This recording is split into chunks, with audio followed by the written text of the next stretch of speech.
ఓం శ్రీ సాయిరామ్. సాయి బంధులారా, ఆత్మస్వరూపులారా, ప్రేమస్వరూపులారా, అందరికీ నమస్కారం. నిన్న అనుకుంటాను కరుణాకర్ సుగుణ అనుకుంటాను వారి పేరు. జనశక్తి, హిందూ జనశక్తి ఛానల్ అనుకుంటాను. బాబా గారి మీద ఒక వీడియో చేశారు. ఇంతకుముందు లలిత్ కుమార్ గారు చేసేవారు. ఇప్పుడు ఈ కరుణాకర్ సుగుణ అనుకుంటాను వీరు చేస్తున్నారు. సాయి భక్తులు ఒక రకంగా ఆనందించాల్సిన విషయం ఏమిటంటే, బాబాగారిని వ్యతిరేకించే వాళ్ళు చక్కగా బాబాగారి సచేత్ర పట్టుకొని పారాయణం చేస్తూ ఏదో విధంగా ప్రచారం చేస్తూ ఉన్నారు. కరుణాకర్ సుధాకర్ గారు నాకు నచ్చారు. ఎందుకంటే వారు ఎక్కడా కూడా సభ్యతా సంస్కారాలని కోల్పోకుండా చక్కగా చదివారు. వారికి అర్థం కానివి, సందేహంగా ఉన్నవి వాటిని సంస్కారయుతంగానే తెలియజేశారు. ఎక్కడా కూడా అన్పార్లమెంట్ వర్డ్స్ వాడలేదు. సాయి భక్తుల విషయంలో కానీ, బాబా గారి విషయంలో కానీ ఒక్కచోట ఎక్కడో ఒక పదం దొర్లింది, అది మాలాంటి వాళ్ళు మళ్ళీ తిరిగి రిపీట్ చేయరు. దాని వెంటనే ఆయన మళ్ళీ కవర్ చేసుకున్నాడు. నా ఉద్దేశం అది కాదని. ఏదైతేమి అటువంటి పదాలు గౌరవప్రదమైన స్థానంలో ఉన్నవాళ్ళు పలకకూడదు. కానీ మొత్తం మీద వారు చేసిన ప్రజెంటేషన్ అంటే, జవహర్ ఆలీ అనే ఒక కపట గురువుని బాబాగారు ఏ విధంగా సేవించారు, ఎంత డీప్గా సేవలు చేశాడు అనే ఒక కథ ఉంది కదా మనకు. ఆ కథలో వారి సంశయం ఏమిటంటే, అతను ఒక కపట గురువు.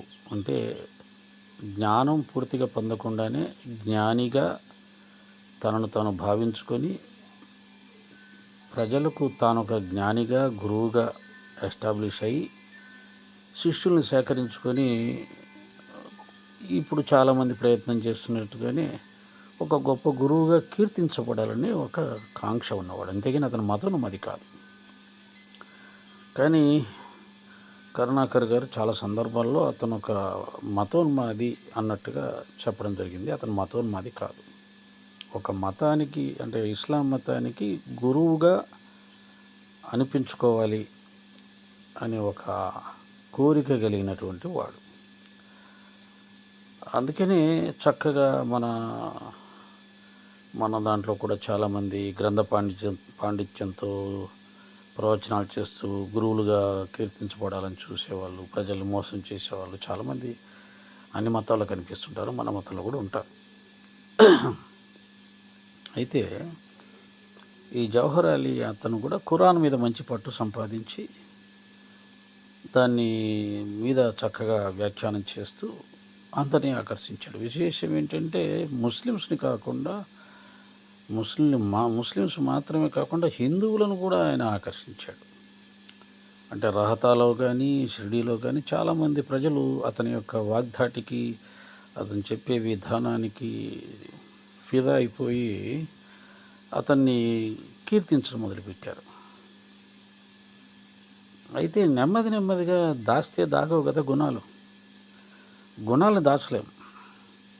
మనం ఎన్ని పుస్తకాలు చదివి ఎంత జ్ఞానాన్ని చెప్పినా, ఆహా ఓహో అనిపించుకున్నా మనలో ఉన్న గుణాలు ఉంటాయే, అది అహంకారం కావచ్చు, కామం కావచ్చు, క్రోధం కావచ్చు, మదం కావచ్చు, ఈర్ష్య కావచ్చు, ద్వేషం కావచ్చు, కోరికలు కావచ్చు, వీటిని దాచలేము. ఎప్పుడో ఒకసారి బయటకు వచ్చేస్తాయి.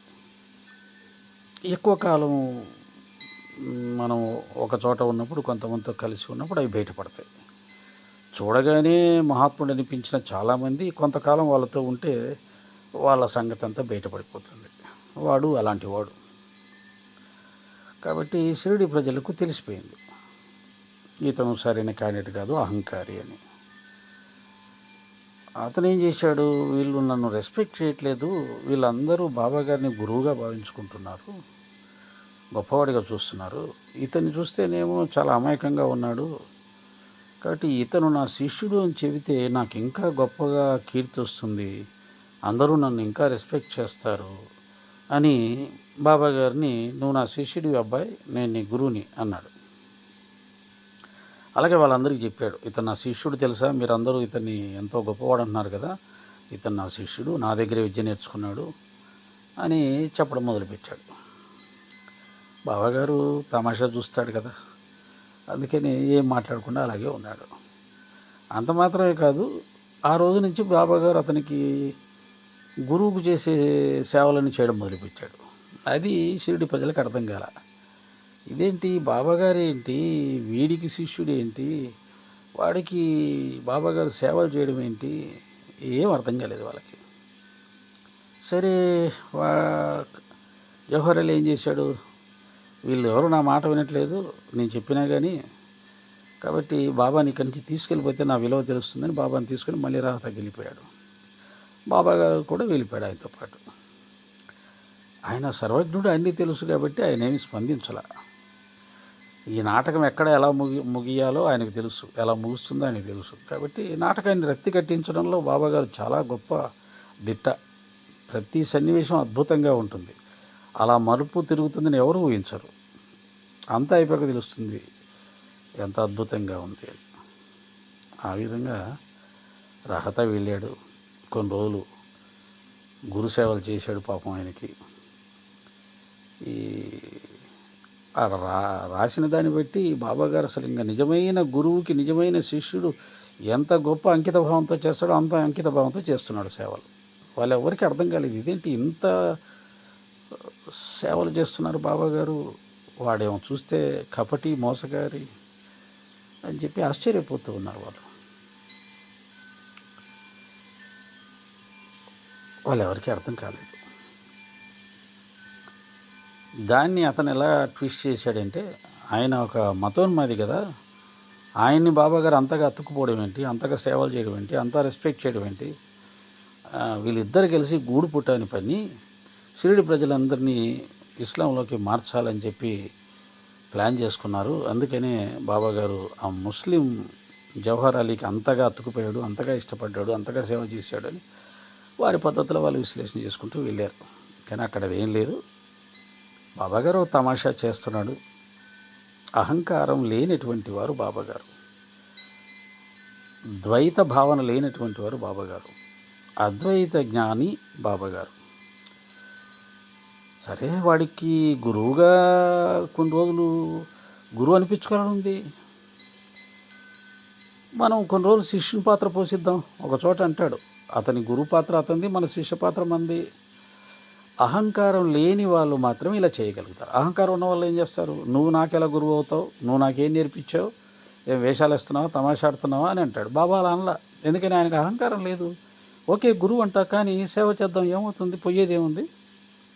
అహంకారం లేని స్థితి ఉన్న వాళ్ళందరూ ఇలాగే ఉంటారు, వాళ్ళని మహాత్ములు అంటారు. అందరి మహాత్ముల జీవితాల్లో మనకి ఇటువంటి సందర్భాలు కనపడతాయి. అలా బాబాగారు అతనికి సేవ చేశాడు.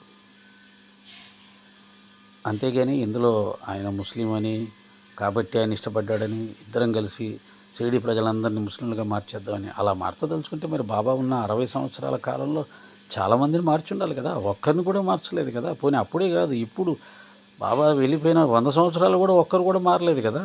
అంటే చెప్పేదానికి ఏదన్నా ఒక రీజన్ ఉండాలి కదా. అప్పుడు 10 మంది మారారు, ఇప్పుడు ఒక 1000 మంది మారారు, తర్వాత అందరూ మారుతారు, బాగుంది.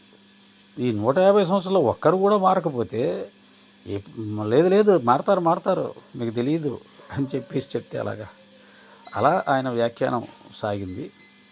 ఆ తర్వాత షిరిడి ప్రజలు రావడం, బాబా గారిని ఆయన్ని మళ్ళీ షిరిడికి తీసుకురావడం, జానకీదాస్ చేతిలో ఆ జవహర్ అలీ పరాభవం ఎదుర్కొని అతను జ్ఞానం లేదు, కపటంతో వేషధారి, మోసకారి అని చెప్పి తేల్చేసి అతన్ని పరాభవించారు. అతను జానకిదాస్ చేతిలో ఓడిపోయి వెళ్ళిపోయాడు ఊరు వదిలిపెట్టి. అలా జరిగింది.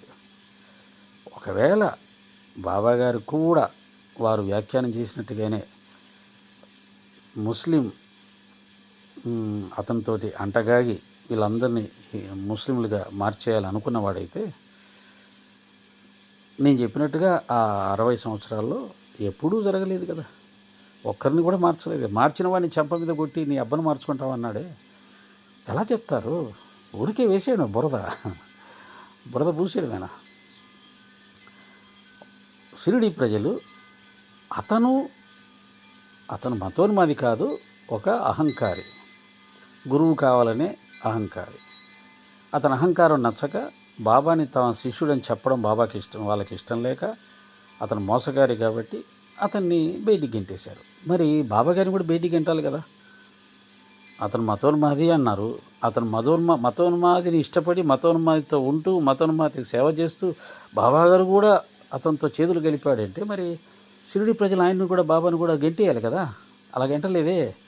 వెళ్ళిపోయిన బాబాని వెళ్ళి బతిమిలాడుకొని అతనితో యుద్ధం చేసి జవహరాలితో అతన్ని మళ్ళీ బాబాగారి కోసం అతన్ని కూడా భరించి అతన్ని కూడా తీసుకొని వచ్చి బాబాగారి కోసం చాలా కష్టాలు పడి చివరికి అతన్ని జ్ఞానంలో ఓడగొట్టి అతన్ని గెంటేసి బాబాని కాపాడుకున్నారు, బాబాని ఉంచుకున్నారు, బాబానే కావాలనుకున్నారు. మరి బాబాలో అనుమాత్రమైన ముస్లిం వారి విషయంలో, ముస్లిం మతం విషయంలో పక్షపాతం ఉంటే, హిందువుల విషయంలో పక్షపాతం ఉంటే, ఆయన మత మార్పుల కోసం వచ్చిన వాడైతే షిరిడి ప్రజలు బాబా కోసం అంత తపన పడతారా, అంత బాధపడతారా, ఆయన ఉంచుకోవాలని అంత తాపత్రయపడతారా? పడరు కదా. ఎందుకంటే వాళ్ళు కూడా మనలాంటి హిందువులే కదా. వాళ్ళు బ్రాహ్మణులు ఉన్నారు, ఇంకా అగ్రవర్ణాల వాళ్ళు ఉన్నారు.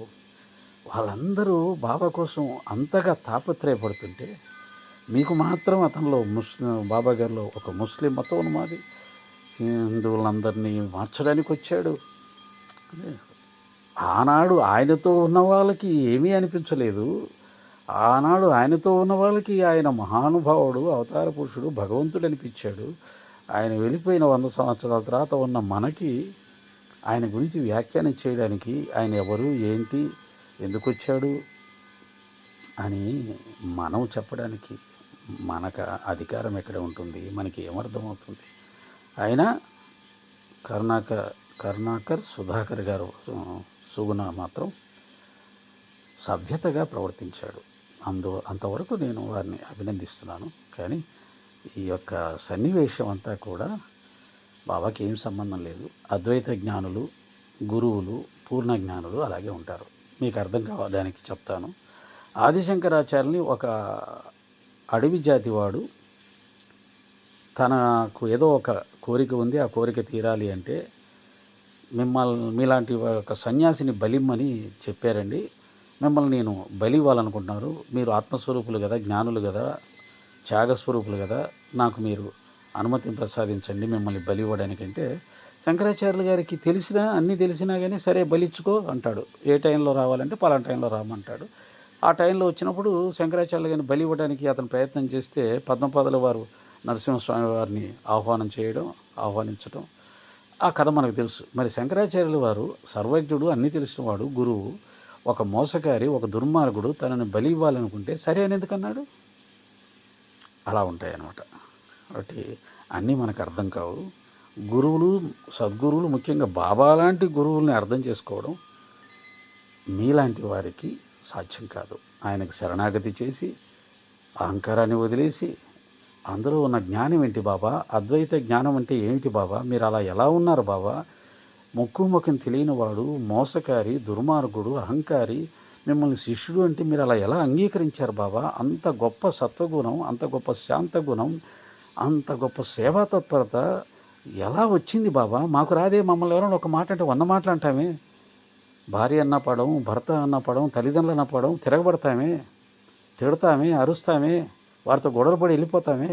మీరు అంత శాంతంగా ఎలా ఉన్నారు బాబా అని అడగాల్సింది పోయి, అంత శాంతంగా ఉన్నాడంటే, అలా సేవ చేశాడంటే, గూడిపుటాలు ఉంది అందులో.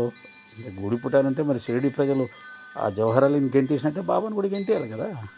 ఆ గూడుపుటాని, ఆ టక్కుటమార విద్యలు, ఆ మోసకేర్తనం బాబాలో మాత్రం కూడా లేదు కాబట్టి, పరిశుద్ధుడు కాబట్టి, ప్రేమస్వరూపుడు కాబట్టి, దయాసాగరుడు కాబట్టి, షిరిడి ప్రజల్ని కంటికి రెప్పలా కాపాడుకున్నాడు కాబట్టి వాళ్ళు ఆయన కోసం అంత కష్టపడి ఆయన్ని సంపాదించుకున్నారు. ఇది మనం అర్థం చేసుకోవాలి. ఓం శ్రీ సాయిరామ్.